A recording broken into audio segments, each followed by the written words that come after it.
E hoje, queridos, nós vamos falar sobre carreira no direito e áreas do direito. Então, como que a gente faz para especificar um pouco mais, né, as nossas possibilidades de carreira com a atuação nas áreas do direito. Um tema muito interessante que vem se apresentando aí recorrentemente nas nossas conversas e que surgiu como um dos temas que o pessoal mais gostou aí, sobre escolhas de carreira. E por que isso, gente? Questão complicadíssima, né, em matéria de definição de carreira, porque a gente tem uma dificuldade grande para definir o que a gente vai fazer na graduação. Vejam que, ao contrário de outras áreas, o direito tem um escopo muito grande de atuação. Isso costuma ser típico das carreiras de profissionais liberais, né?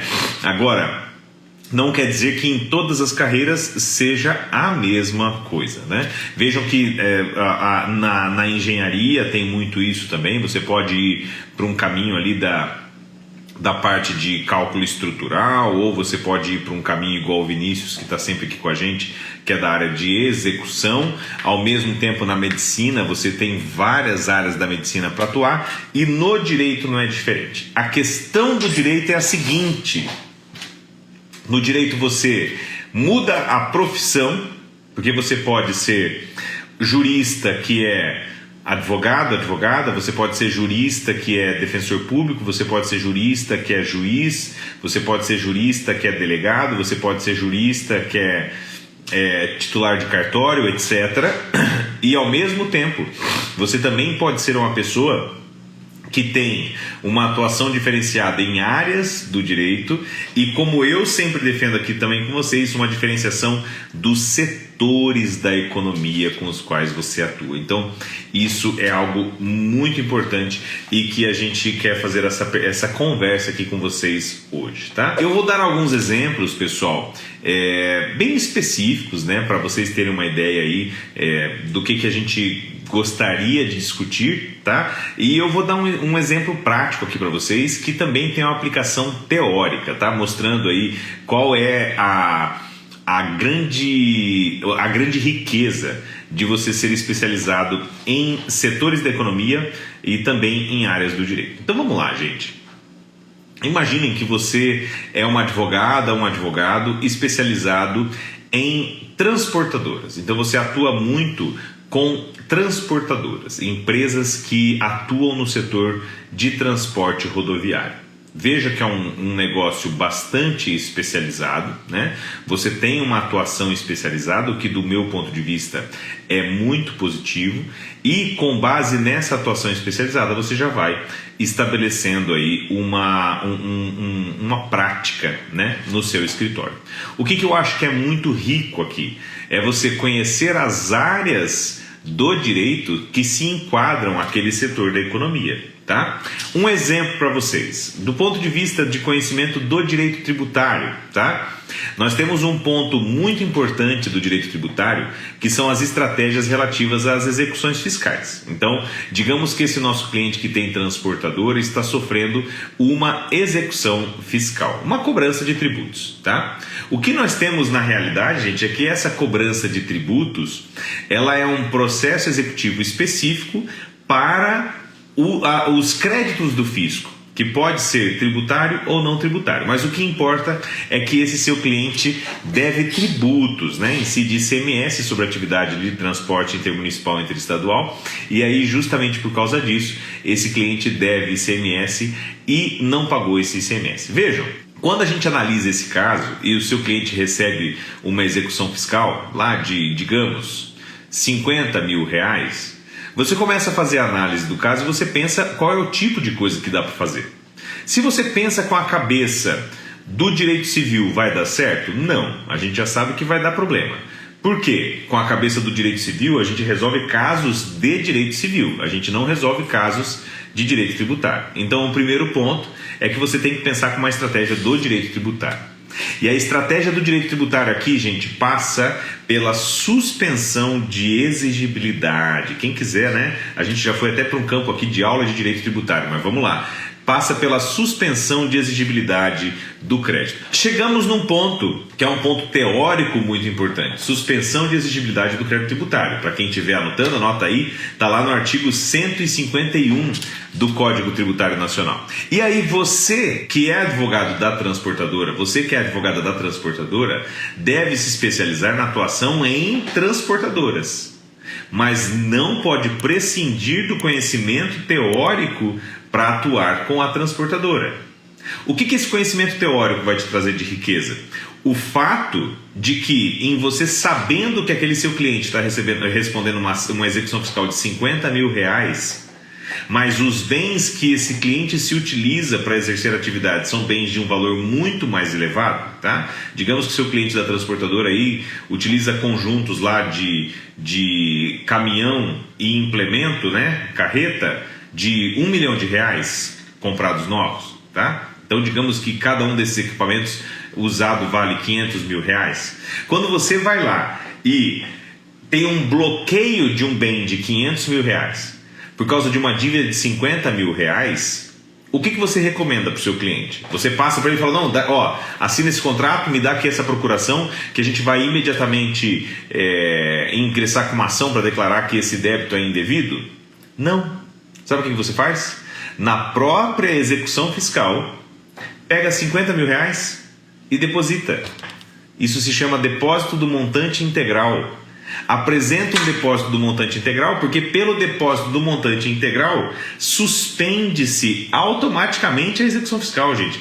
Vejam que o depósito do montante integral, ele não pode ser indeferido pelo juiz, porque o depósito do montante integral, ele não é um pedido que é feito, ele é um poder da parte, é um direito potestativo do devedor. Então o devedor tem direito potestativo de fazer o depósito do montante integral.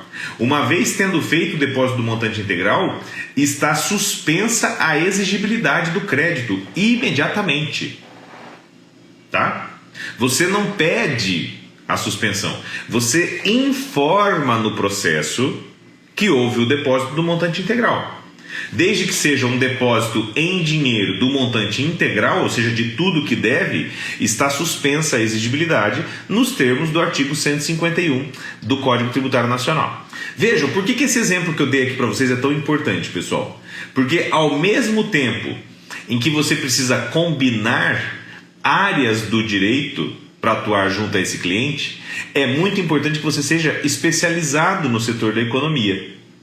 Veja que muito provavelmente com outro cliente essa estratégia não valeria.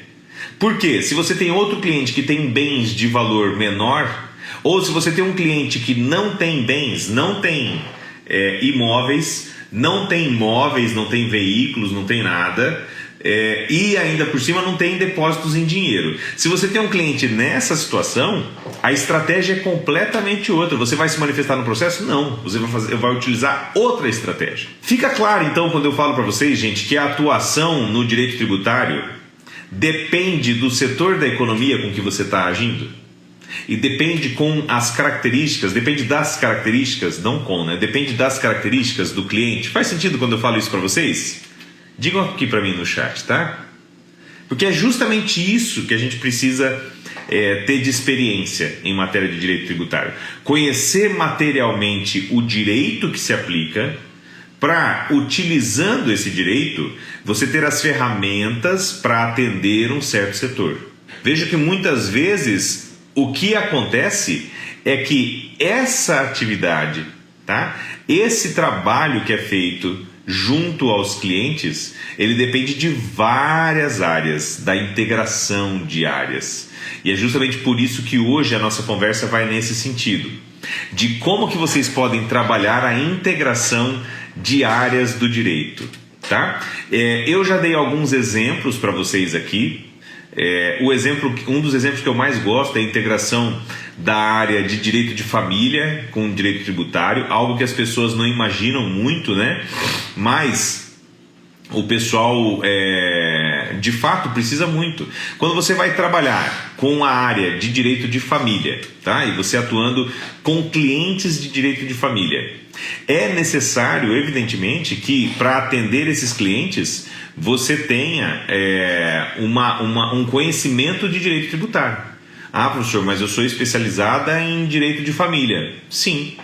Só que se você vai fazer um divórcio, uma das principais circunstâncias que incidem é tributação. Se você vai fazer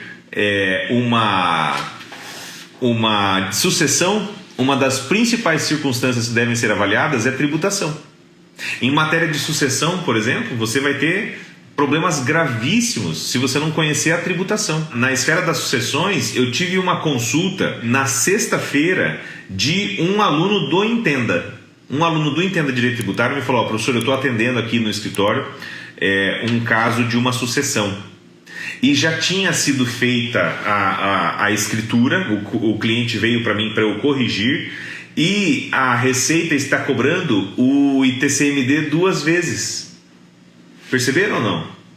Então, uma questão de direito de família, que foi um descuido do colega anterior, não desse colega que está consertando agora, tá? Que simplesmente foi lá, em matéria de direito de família, deixou os herdeiros com parcelas diversas daquela herança, né? Muitas vezes você tem uma divisão que não é cômoda, mas aí você tem que trabalhar com tornas e reposições. Quando você tem uma pessoa que recebe mais herança e a outra menos, significa o seguinte, que a herança foi inteira para, por exemplo, aquelas duas pessoas. Tudo bem. Agora, digamos que a gente tivesse ali uma herança de R$1 milhão, sendo 600 mil reais, o que acontece é que para essa divisão está completamente adequada. Um herdeiro recebeu 600 mil reais de um imóvel, o outro 400 mil reais de um imóvel, eles estão felizes com isso. Agora, para o direito tributário, não. Para o direito tributário, o que acontece é que você teve duas pessoas que receberam 500 mil, e depois uma pessoa que doou 100 mil para outra. Por isso que essa aqui ficou com 400 e a outra com 600. Portanto, incide o ITCMD sobre a herança, sobre R$1 milhão. E mais uma vez, novamente, de novo, o ITCMD da doação sobre esses 100 mil. Vejam que a falta de conhecimento do direito tributário causa problemas para um colega, para uma advogada que é advogado na área de família. E o que aconteceu, gente? Esse cliente que recebeu essa cobrança em dobro do ITCMD, relativo a 10% da herança, estou aqui chutando um valor, o exemplo, esse cliente, ele troca de advogado. E aí, por causa de uma questão de direito tributário, você perde o seu cliente de direito de família. Fica claro, gente, quando eu falo para vocês que isso é uma preocupação frequente que a gente tem que ter? Fica claro ou não? Vejam então, pessoal, que o nosso tema de hoje é justamente conversar sobre essas integrações entre áreas do direito, tá? Já falei para vocês como que a gente deve atender aos setores da economia. Já falei para vocês como que a gente deve integrar, né, as várias áreas do direito. E olha que bacana, pessoal. O direito tributário é um ramo do direito do Estado. A base de todo o direito do Estado é o direito administrativo. Portanto, o processo administrativo fiscal é um processo administrativo. Então, o processo administrativo fiscal, ele é um processo administrativo. Os defeitos que a gente tem no processo administrativo fiscal são defeitos de direito administrativo, mas que têm efeitos fiscais, tá? Enquanto estiver pendente um processo administrativo fiscal, nós ainda teremos que aguardar a sua conclusão para que possa ter qualquer medida constritiva. Portanto, está suspensa a exigibilidade do crédito tributário. Ah, professor, mas não é justo o fisco ficar esperando? Se o fisco não quer ficar esperando, ele que julgue o processo administrativo fiscal para que possa ter alguma medida constritiva. Então vejam que esse é um ponto de extrema importância quando a gente alinha questões estratégicas do direito tributário, lidar com o processo administrativo fiscal. Um exemplo para vocês, gente. Vários estados no processo administrativo fiscal estabelecem alçadas para recursos. Então, só pode ser apresentado recurso naquele processo administrativo fiscal se, por exemplo, o montante da autuação era acima de não sei quantos R$ 1.000, ou não sei quantas unidades fiscais, tá? Isso pode ser feito pelo fisco? Depende. Muitas vezes, uma revisão pró-fisco não passa por isso. Somente uma revisão pró-sujeito passivo. E aqui a gente tem um descumprimento das regras de direito administrativo do processo administrativo. Porque o processo administrativo ele não pode restringir a possibilidade que você tem de acesso a um duplo grau em matéria administrativa. E aí, justamente por isso que há um tema de direito administrativo especificamente vai resolver uma questão de direito tributário. E o contrário é a mesma coisa, gente. Então, quando a gente tem o crime de sonegação fiscal, o pagamento do tributo extingue a punibilidade. E se você tiver com a suspensão de exigibilidade do crédito, na maioria das vezes você consegue uma suspensão também do processo. Não é sempre, mas na maioria das vezes você consegue uma suspensão do processo. A gente tem casos aqui no escritório em que você não consegue uma suspensão do processo. Mas, de todo modo, a norma diz que, sendo quitado o crédito tributário, sendo pago o crédito tributário até o fim da ação fiscal, até o primeiro grau, extingue-se a punibilidade. E o STF já entendeu que, se esse pagamento integral é feito até o trânsito em julgado, extingue-se a punibilidade. Ou seja, reconheceu-se que, na verdade, crime contra a ordem tributária é uma maneira de fazer uma cobrança privilegiada em favor do fisco, né? Então, algo que realmente não se adequa muito ao que a gente espera, né, do direito penal, mas mostra que o crime contra a ordem tributária ele é mais tributário do que penal, né?